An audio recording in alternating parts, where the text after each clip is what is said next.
एक दिन पहले भारत का विक्रम लैंडर चांद की सतह पर लैंड कर चुका है, मगर इसके लैंड करते ही पाकिस्तान पर मानो दुखों का पहाड़ टूट पड़ा।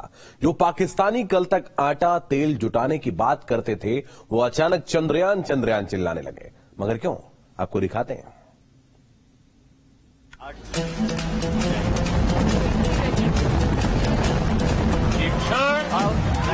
चांद पे पानी है? पानी नहीं है। हाँ, तो इधर भी नहीं है। वहाँ पे गैस है? नहीं, गैस इधर भी नहीं है। वहाँ पे बिजली है? नहीं। ये अभी देखे लाइट नहीं है इधर भी।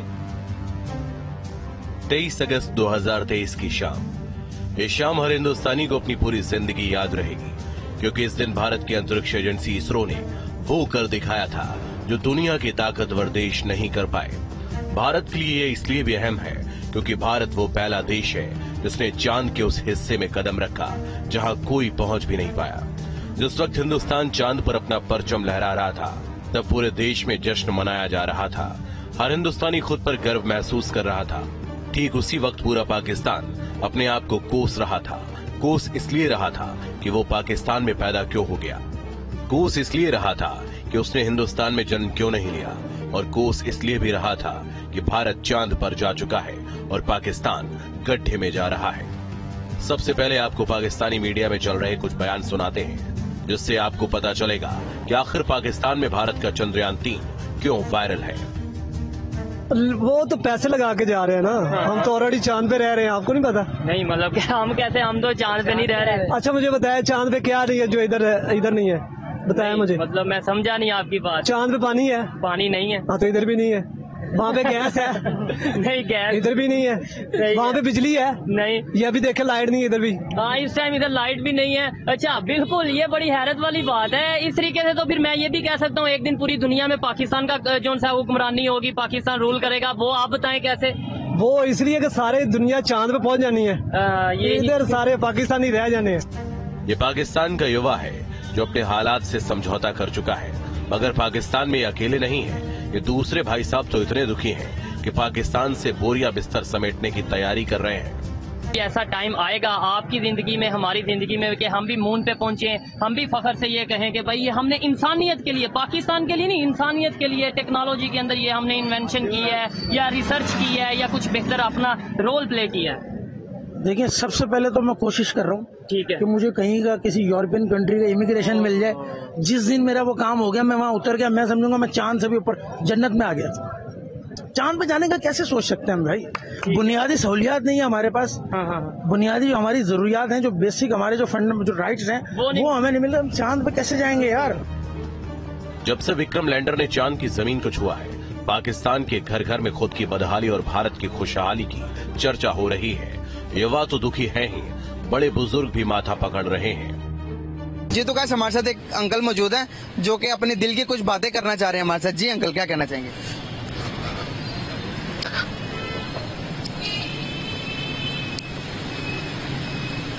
क्या कहूँ, कहाँ से शुरू करूँ? जो मुल्क के हालात जा रहे हैं, गरीब आदमी पिस के रह गया। अच्छे अच्छे बच्चों को डकैतियां करते देख रहा हूँ। इतने इतने खूबसूरत नौजवानों को नशा करते देख रहा हूँ। अच्छे घरों की बच्चियों को पता नहीं कहाँ कहाँ देख रहा हूँ। इसलिए लिया था मुल्क? इसलिए लिया था? कायदे आज़म ने मुल्क इसलिए नहीं लिया था। ये तो बस बन गया मेरे नबी की दुआ से। जैसे कुत्ते को खीर नहीं पचती, हमें ये मुल्क नहीं पचा। अब सवाल यह है कि आखिर इसकी वजह क्या है, तो इसका जवाब आज से करीब 6 साल पहले दिवंगत नेता और पूर्व विदेश मंत्री सुषमा स्वराज ने दुनिया की सबसे बड़ी संस्था संयुक्त राष्ट्र में दिया था। अगर पाकिस्तान तब भी चेत जाता तो आज पाकिस्तान के युवाओं को ठोकरें नहीं खानी पड़ती और पाकिस्तानियों को गुर्बत के दिन नहीं काटने पड़ते। अब जरा आप लोगों को सुषमा स्वराज का वो बयान भी सुना देते हैं। सभापति जी, हमने IITs बनाए, इंडियन इंस्टीट्यूट ऑफ टेक्नोलॉजी। हमने IIMs बनाए, इंडियन इंस्टीट्यूट ऑफ मैनेजमेंट। हमने एम्स जैसे अस्पताल बनाए, all India institute of medical sciences. हमने अंतरिक्ष के क्षेत्र में विश्व प्रसिद्ध संस्थान बनाए। पर पाकिस्तान वालों, आपने क्या बनाया?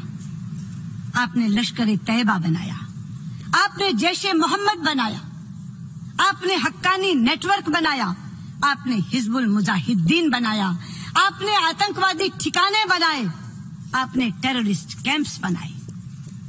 सभापति जी, हमने स्कॉलर्स पैदा किए, हमने साइंटिस्ट पैदा किए, हमने इंजीनियर्स पैदा किए, हमने डॉक्टर्स पैदा किए।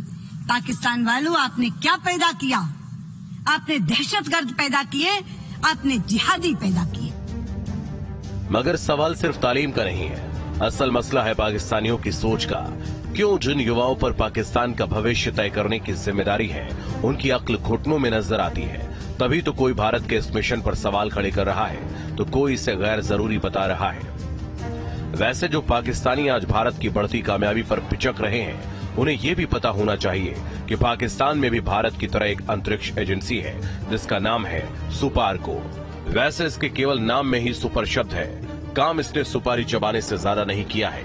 आज तक पाकिस्तान की इस एजेंसी ने कोई तीर जो नहीं मारा। इसकी उपलब्धि पर हम आपको बता नहीं सकते, क्योंकि कोई काम है ही नहीं। इसने आज तक एक भी स्वदेशी सैटेलाइट नहीं बनाया, और जब बनाया ही नहीं तो फिर अंतरिक्ष में भेजने का सवाल भी नहीं उठता। लिहाजा पाकिस्तानी जो कह रहे हैं और जिस तरह से बयान दे रहे हैं, उसके बाद लगता यही है कि चांद पर जाने की बात छोड़िए, पाकिस्तान के लिए तो रोटी ही चांद बन गई है, और चांद भी ईद का, जो कभी कभार ही दिखता है। यानी 24 करोड़ पाकिस्तानियों के सामने चांद कोई मायने नहीं रखता। मायने रखता है तो बस आटा, पेट्रोल, गैस, बिजली, मिलिट्री रूल और डिफॉल्ट होने का संकट। फवाद साहब ने अब भारत के चंद्रयान 3 की सफलता पर बधाई दी है, मगर जब वो खुद पाकिस्तान सरकार में मंत्री थे, तब पाकिस्तान की स्पेस एजेंसी के लिए कुछ नहीं किया। यही वजह है जो स्पेस मिशन के नाम पर पाकिस्तान की स्पेस एजेंसी सुपारको ने कुछ नहीं किया। पाकिस्तान के सियासतदानों